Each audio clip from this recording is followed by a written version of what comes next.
O território atual da Inglaterra foi habitado pelo povo celta desde meados do século V a.C. Entre os anos de 43 a 410 ocorreu a ocupação romana. No século V, ocorreu a invasão do Império Romano pelos bárbaros. A região da Inglaterra foi invadida e dominada principalmente por três povos germânicos: jutos, anglos e saxões. O divórcio de Henrique VIII e Catarina de Aragão marcou o início da Reforma Inglesa.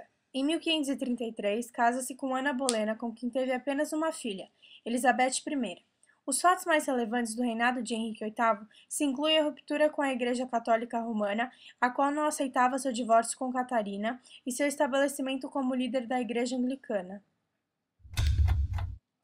A Inglaterra passou por muitas guerras, entre elas a Guerra das Duas Rosas, que foi uma guerra civil pela conquista do trono inglês.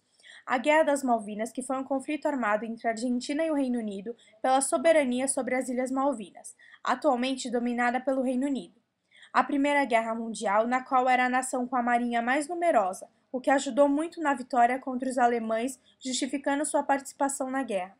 Na Segunda Guerra Mundial, a Inglaterra foi a principal força militar a enfrentar as forças nazistas da Alemanha, sendo decisiva na resistência posterior à vitória dos aliados. Durante a Guerra Fria, o bloco dos aliados, do qual a Inglaterra era membro, venceu a guerra. Porém, como a Inglaterra fora quase completamente destruída pelos bombardeios alemães, Estados Unidos e União Soviética emergiram claramente como as duas superpotências do mundo. A Guerra dos 100 Anos foi um conflito envolvendo a Inglaterra e a França e foi a maior guerra europeia medieval, tendo por efeito uma série de transformações decisivas para a afirmação do chamado mundo moderno. A Revolução Industrial constitui um conjunto de mudanças tecnológicas com profundo impacto no processo produtivo em nível econômico e social. Iniciada no Reino Unido em meados do século XVIII, expandiu-se pelo mundo a partir do século XIX. Ao longo do processo, a era da agricultura foi superada, a máquina foi superando o trabalho humano e uma nova relação entre a capital e o trabalho se impôs.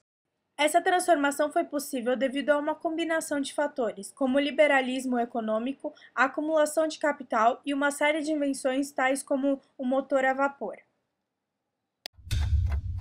A monarquia da Inglaterra é hereditária e algumas das principais monarcas que passaram pelo trono inglês foram Rainha Vitória, que governou por um período de 64 anos, onde seu principal feito durante o reinado foi o apogeu da política industrial e colonialista inglesa, marcado pela prosperidade industrial da burguesia. Elizabeth I foi rainha da Inglaterra e da Irlanda desde 1558, até a sua morte. Filha de Henrique VIII com Ana Bolena, ela reinstalou a Igreja Anglicana criada por seu pai, que havia sido retirada por sua antecessora Mary. A monarca atual é Rainha Elizabeth II, que reina desde 6 de fevereiro de 1952 e este ano comemorou 60 anos de reinado.